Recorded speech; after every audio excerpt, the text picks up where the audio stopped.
नवरात्रीची आज 6वी माळ 8 ऑक्टोबर. देवी कात्यायनी. सर्व भक्तांना जय माता दी. दुर्गेचे हे 6वे रूप कात्यायनी या नावाने ओळखले जाते. दुर्गा पूजेच्या 6व्या दिवशी कात्यायनी या देवीची उपासना केली जाते. या दिवशी साधकाचे मन आज्ञाचक्रात स्थिर होते. योग साधनेत या आज्ञाचक्राचे विशेष स्थान आहे. या चक्रात स्थिर झालेला साधक कात्यायनीच्या चरणी आपले सर्वस्व वाहून देतो. परिपूर्ण आत्मदान करणाऱ्या भक्ताला देवी सहजपणे दर्शन देते. दुर्गेचे नाव कात्यायनी कसे पडले यामागे एक कथा आहे. कत नावाचे एक प्रसिद्ध महर्षी होते. त्यांना कात्य नावाचा पुत्र झाला. या कात्याच्या गोत्रात प्रसिद्ध महर्षी कात्यायनाचा जन्म झाला. त्यांनी अनेक वर्ष भगवतीची कठोर तपस्या केली. भगवतीने त्यांच्या घरी जन्म घ्यावा अशी त्यांची इच्छा होती. भगवतीने त्यांच्या या प्रार्थनेचा स्वीकार केला. काही काळानंतर जेव्हा महिषासुराचा अत्याचार पृथ्वीवर वाढला तेव्हा ब्रह्मा, विष्णू आणि महेश या 3 देवतांनी आपल्या तेजाचा काही अंश देऊन महिषासुराच्या विनाशासाठी एका देवीला उत्पन्न केले. महर्षी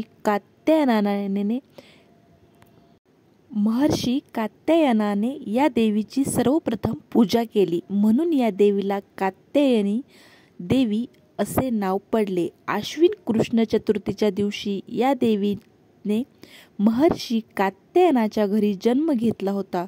सप्तमी, अष्टमी आणि नवमी हे 3 दिवस महर्षी कात्यायन यांच्या घरी पूजा ग्रहण करून दशमीच्या दिवशी देवीने महिषासुराचा वध केला होता, अशी ही कथा पुराणात आहे.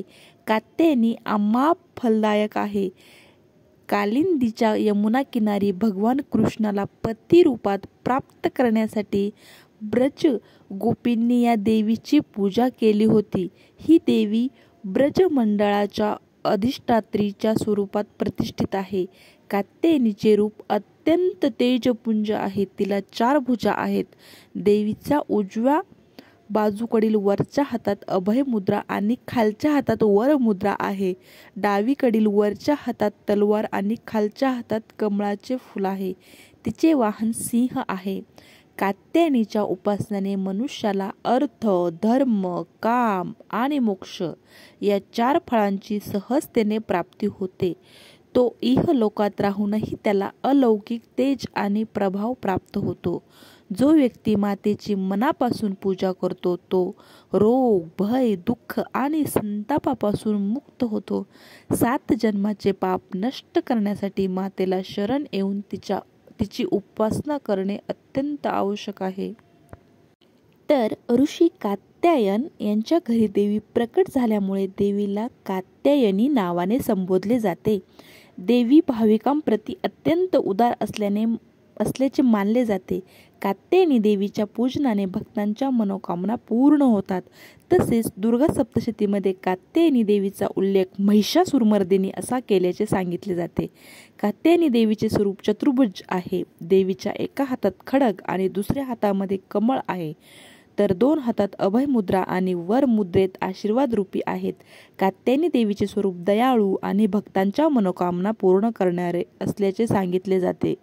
दुर्गा देवीच्या पूजनासह कात्यायनी देवीचे पूजन करताना गंगाजल, कलावा, नारळ, कलश, तांदूळ, लाल वस्त्र, धूप, दीप, नैवेद्य अर्पण करावे. कात्यायनी देवीला मध अत्यंत प्रिय आहे. त्यामुळे देवीच्या पूजनात तसेच नैवेद्यात मधाचा आवर्जून समावेश करावा असे सांगितले जाते.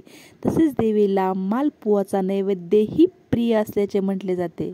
दिल्लीच्या छतरपूर येथे असलेले कात्यायनी देवीचे पीठ प्रसिद्ध आहे. एका कथेनुसार श्रीराम आणि श्रीकृष्ण यांनीही कात्यायनी देवीचे पूजन केले होते. ब्रजमंडळातील गोपिकांनी श्रीकृष्ण पती म्हणून मिळावा यासाठी कात्यायनी देवीचे पूजन केले होते असे सांगितले जाते. देवीचा अवतार धरण्यामागील मुख्य उद्देश धर्माची पुनर्स्थापना, संरक्षण असल्याचे म्हटले जाते. कात्यायनी देवीच्या पूजनाने सुयोग्य जोडीदार प्राप्त होऊ शकतो.